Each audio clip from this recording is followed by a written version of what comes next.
اور ناظرین بالآخر وہی ہوا جس کا کہ خدشہ تھا، ڈر تو نہیں تھا، یہ تو ہونا ہی ہونا تھا۔ آکسفورڈ یونیورسٹی میں احسن اقبال صاحب کے ساتھ جو ہوا ہے وہ پاکستان کی حکومت کے لیے ایک بہت بڑا میسج ہے۔ احسن اقبال کے ساتھ آکسفورڈ یونیورسٹی میں کیا ہوا، یہ کس نے کیا اور کس نے کروایا، کیا پاکستان تحریک انصاف اس میں شامل ہے؟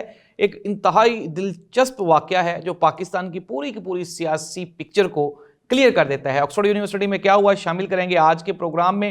16 مارچ کے بعد عمران خان اڈیالہ جیل میں نہیں ہوں گے، آج کی سب سے بڑی بریکنگ نیوز ہے۔ کس نے کہا، کیا عمران خان جیل سے باہر آنے والے ہیں یا نہیں آنے والے، یہ بھی ہم شامل کریں گے آج کے پروگرام میں۔ اس کے ساتھ ہی ساتھ ناظرین پاکستان تحریک انصاف کے لیے ایک خوشخبری بھی ہے، اور وہ خوشخبری کیا ہے وہ شامل کریں گے ہم آج کے پروگرام میں۔ ناظرین پروگرام کا باقاعدہ آغاز کرتے ہیں۔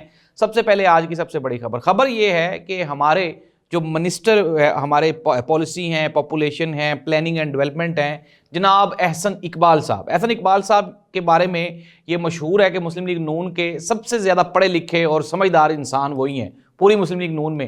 حالانکہ عمران خان صاحب یہ کہتے تھے کہ ایک تو یہ پڑھے لکھے نہیں ہیں، پھر یہ کوشش بھی نہیں کرتے ہیں۔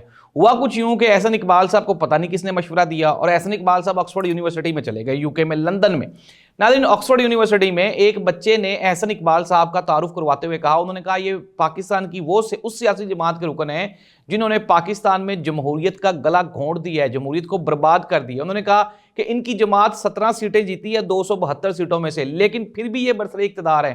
ناظرین ایسی صورتحال میں احسن اقبال صاحب کے جو فیس ایکسپریشن تھے وہ دیکھنے والے تھے۔ اچھا، اب بارہا یہ کہا جا چکا ہے کہ جب آپ کے پاس کوئی مینڈیٹ ہی نہیں ہے یار، آپ کے پاس تو حکومت ہے ہی نہیں، پتہ نہیں پھر آپ کیوں اس طرح کے تجربے کرنے کے لیے کبھی UK، کبھی USA اور کبھی دنیا کے کسی اور ملک میں ذلیل و خوار ہونے کے لیے چلے جاتے ہیں۔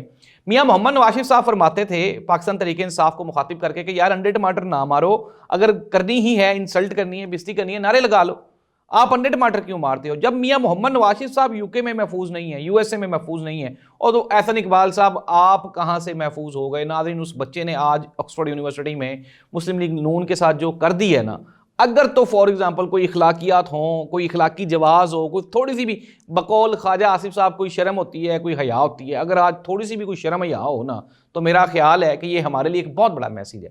ناظرین ڈونلڈ ٹرمپ نے پاکستان کے ساتھ وہ جو قیدیوں والا جو سلسلہ ہے، ہم نے ایک دہشت گرد پکڑا، ڈونلڈ ٹرمپ صاحب کے حوالے کر دیا۔ عافیہ صدیقی کے معاملے پہ آج اسلام آباد ہائی کورٹ میں جب ہمارے جج صاحب نے سرکاری وکیل سے یہ پوچھا، سوال کیا، انہوں نے کہا جی کہ آپ نے عافیہ صدیقی کے بارے میں امریکہ کے ساتھ کوئی رابطہ کریں اور ان کے ساتھ وہ جو قیدیوں کی ریپلیسمنٹ ہوتی ہے، تبادلہ ہوتا ہے، ٹرانسفر ہوتی ہے، اس پہ کوئی بات چیت کر لیں۔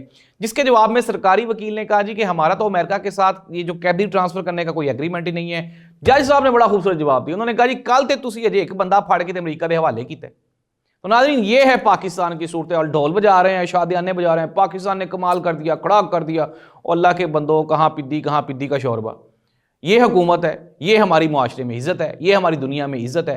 اور ناظرین ڈونلڈ ٹرمپ، میں آپ کو بارہا یہ کہہ چکا ہوں کہ جس طرح سے پاکستان کے تمام سینئر تجزیہ نگار اور صحافی وہ اس بات پہ تشویش کا اظہار کر رہے ہیں کہ افغانستان کی جنگ سے ہم بڑی مشکل نکلے ہیں، ہمیں دوبارہ وہاں پہ انڈلج نہیں ہونا چاہیے۔ اور یہی وہ مسلم لیگ نون ہے جو کہ پاکستان تحریک انصاف کو تانے دے رہی تھی کہ یہ ٹرمپ کے آنے پہ انہوں نے بڑا جشن منائے ہیں، یہ ٹرمپ سے بڑے خوش ہو رہے ہیں۔ اب مسلم لیگ نون وہی ہے جو ٹرمپ صاحب کے ایک شکریے پہ اپنا تن من دھن سب کچھ نثار کر رہی ہے۔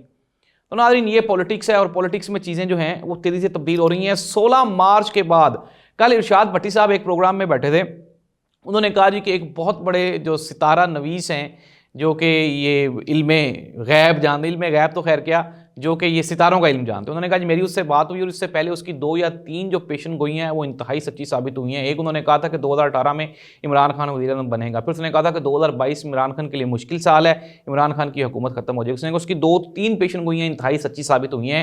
ارشاد بھٹی صاحب نے کہا کہ میں نے اس سے پوچھا اب کیا ہے، تو اس نے کہا جی کہ 16 مارچ کے بعد وہ عمران خان کو جیل میں نہیں دیکھ رہا۔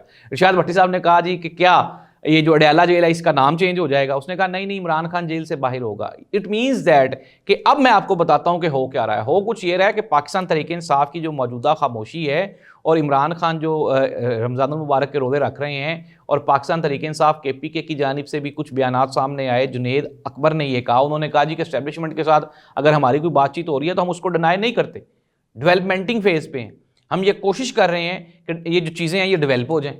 اور یہ میں آپ کو ایک بریکنگ نیوز دے رہا ہوں، بیک ڈور رابطے کبھی بھی بند نہیں ہوئے۔ اب ایک اعتراض ہوگا اس پہ کہ جی عمران خان تو کہتے ہیں کہ میں اسٹیبلشمنٹ کے ساتھ بات نہیں کروں گا، آئین اور قانون کی بالادستی چاہتا ہوں۔ تو ناظرین، عمران خان بالکل درست کہتا ہے۔ پاکستان میں تمام جو مکتبہ فکر کے لوگ ہیں وہ اس بات پہ متفق ہیں کہ فوج اس ملک میں تیسرا سیاسی عنصر ہے، تو فوج کے ساتھ تو آپ کی بات چیت ہونی چاہیے۔ اور ناظرین، پاکستان میں جو حالیہ دہشت گردی کی لہر اٹھ رہی ہے اور اس وقت یہ حالات کا اگر ہم نے اب فکر نہیں کی تو میں آپ کو یہ بریکنگ نیوز دے رہا ہوں، آپ کو آگاہ کر رہا ہوں کہ پاکستان واپس جو ہے، جس طرح سے وہ مشرف صاحب کے دور میں دہشت گردی کا ایک سلسلہ چلا تھا اور وہ رکا ہی نہیں تھا، ہم نے ہزاروں لاکھوں جنازے اٹھائے ہیں۔ خدا نخواستہ اگر ہمارے ملک میں اس طرح کی کوئی سچویشن بن گئی تو اب دوبارہ یہ ہم سے کنٹرول نہیں ہونے والی۔ ابھی ریسنٹلی پرسوں بنوں کے واقعے میں آپ یہ امیجن کریں کہ اپروکسیمیٹلی 18 کے قریب جو پاکستانی ہیں وہ شہید ہوئے ہیں، اور ہم کس طرح سے اس کو لے کے چلیں گے۔ 4 سے 5 حملے ہو چکے ہیں جس میں 28 کے قریب جو پاکستان کے فوجی جوان ہیں وہ شہید ہو چکے ہیں۔